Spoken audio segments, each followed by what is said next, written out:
अस्सलाम वालेकुम नाज़रीन, मैं हूं वसीम अली। आप देख रहे हैं चैनल न्यूज़ पॉइंट। नाज़रीन, अनवार उल्लाह काकड़ की तैनाती के बाद क्या पीडीएम टूट गई है या फिर पीडीएम टूटने जा रही है? क्योंकि बहुत सी जगहों से जो इत्तेहादी जमातें थी पीडीएम में, उनकी जगहों उन्होंने जो रिजिस्ट किया है, इसके ऊपर जो उन्होंने कमेंट्स पास किए हैं, उसको देखकर लगता यूँ है कि आने वाले इलेक्शन के अंदर ये पीडीएम तितर बितर होगी और शायद नई अलायंस जो है वो सामने आए। और दूसरी जानब बड़ा सवाल यह है कि अनवार उल्लाह काकड़ के ऊपर जो पीडीएम की इत्तेहादी जमातें हैं उनको एतराज़ किया है। आज के ब्लॉग के अंदर हमने इन दोनों स्टोरियों को कवर करना है। और आपसे गुजारिश कि अगर आपने अभी तक हमारे चैनल को सब्सक्राइब नहीं किया तो काइंडली हमारे चैनल को सब्सक्राइब भी कर लीजिए और बेल आइकन को प्रेस करना मत भूलिएगा। नाज़रीन, आज से कुछ रोज़ कबल तक जब तक कंसेंसस जो वो पैदा नहीं हुआ था कि किसको हमने निगरान प्राइम मिनिस्टर बनाना है, तो उस वक्त तक पीडीएम के अंदर से कोई ऐसी आवाज़ नहीं आ रही थी, बल्कि ये कहा गया था कि हमने इख्तियार दे दिया है शहबाज शरीफ को, प्राइम मिनिस्टर को, कि आप जिसको भी मुंतखब करना चाहें आप उसको प्राइम मिनिस्टर जो है वो सिलेक्ट कर लें। लेकिन जैसे ही ये सिलेक्शन हुई है तो इसके बाद काफ़ी एतराज़ात सामने आ गए हैं। और सबसे बड़ी वजह यह है कि गुज़िश्ता रोज़ अगर आप देखेंगे मुस्लिम लीग नून के अंदर से जो बात सामने आई है, ख्वाजा आसिफ ने जो न्यूज़ ब्रेक की है उनके मुताबिक उन्होंने ये कहा है कि हमारा जो कंसेंसस था वो पैदा हो चुका था अब्दुल मालिक के ऊपर कि हमने जो है वो इनको prime minister caretaker prime minister बनाना है। पीपल्स पार्टी और मुस्लिम नून जो है वो इसके ऊपर एग्री थे,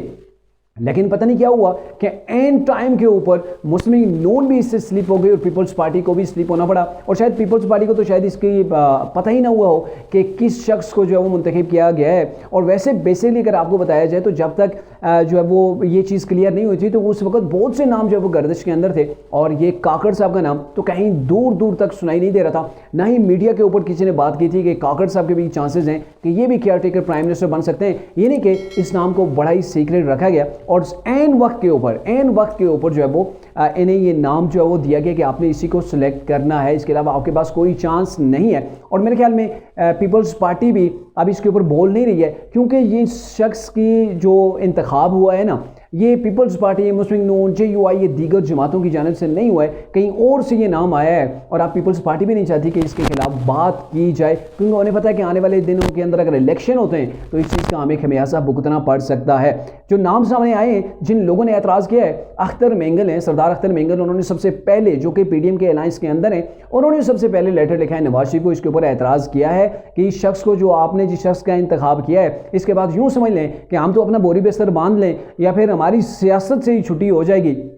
क्योंकि ये बाप पार्टी है। और बाप पार्टी को चलाने वाले कौन है, इसके ऊपर उन्होंने क्वेश्चन मार्क लगा के जो है वो नवाज शरीफ से पूछ लिया है। और चूंकि सारे जानते हैं कि ये बाप पार्टी या फिर ये शख्स को प्राइम मिनिस्टर बनाया गया है, किसके मंजूर नज़र हैं ये शख्स। और वैसे भी जितने भी लोगों ने इसके ऊपर एतराज़ किया है, जिसके अंदर जो है वो शामिल हैं एमएल वली साहब हैं, उन्होंने भी इसके ऊपर जो है वो एतराज़ किया, अख्तर मेंगल टाइप का उन्होंने किया है। और इसके अलावा महमूद खान अचकज़ई, जो कि पीडीएम का हिस्सा है, बड़े सरकर्दा रहनुमा हैं, उन्होंने भी इसके ऊपर जो है वो एतराज़ किया है कि हमें समझ नहीं आ रही कि ये हो क्या रहा है। यानी कि सबको ये लग रहा है कि ये गैर जमहूरी जो है वो एक फेल किया गया है। अच्छा, सबसे मज़े की अगर आपको बात बताएं तो वो ये है कि ये जिन लोगों ने इसके ऊपर एतराज़ किया है काकड़ साहब के ऊपर, तो मेरे ख्याल में इनके एतराज़ की वजह जो है वो ये है कि इनके किरदार के ऊपर या इनकी शख्सियत के ऊपर किसी को कोई एतराज़ नहीं है। यानी कि सब इनकी तारीफ़ करते हैं, लेकिन साथ में इनका नाम जो प्राइम मिनिस्टर के लिए सामने आया या फिर प्राइम मिनिस्टर बनाया गया, उसके ऊपर ये एतराज़ कर रहे हैं। और उसके ऊपर एतराज़ करने की वजह भी यही है, ये लोग समझते हैं कि ये इस्टेब्लिशमेंट ने इनको भेजा है, इस्टेब्लिशमेंट की पसंदीदगी के ऊपर जो है वो इनका इंतखाब किया गया है और ये चीज़ सियासत के अंदर नहीं होनी चाहिए। तो बेसिकली ये लोग इस चीज़ को देखते हैं। और अगर मुस्तकबिल के अंदर जब इलेक्शन होते हैं तो मेरे ख्याल में जो पीडीएम के दरमियान अभी से हालात चल रहे हैं, और मैंने बहुत पहले एक अपने ब्लॉग के अंदर आपको ये बताया था कि जब इलेक्शन का माहौल बनेगा तो ये पीडीएम एक दूसरे के खिलाफ हो जाएगी। बड़ी मुश्किल है कि कोई दो जमातें आपस में दो मिलकर अलायंस कर लें, लेकिन इससे ज़्यादा पीडीएम की जितनी अभी जमातें थी ये सारे इसी अलायंस के साथ आगे बढ़ें, ये पॉसिबल नहीं है। और जैसे जैसे इलेक्शन करीब आएगा एक दूसरे के ऊपर सवालात भी होंगे, एतराज़ात भी होंगे, क्वेश्चंस भी होंगे और एक दूसरे को जो है वो क्रिटिसाइज भी किया जाएगा। लेकिन फ़िलहाल जहाँ तक ये पहुँचा है तो आगे इलेक्शन के अंदर लग रहा है कि मुस्लिम नून को जो पहले वोट पड़ता था, जब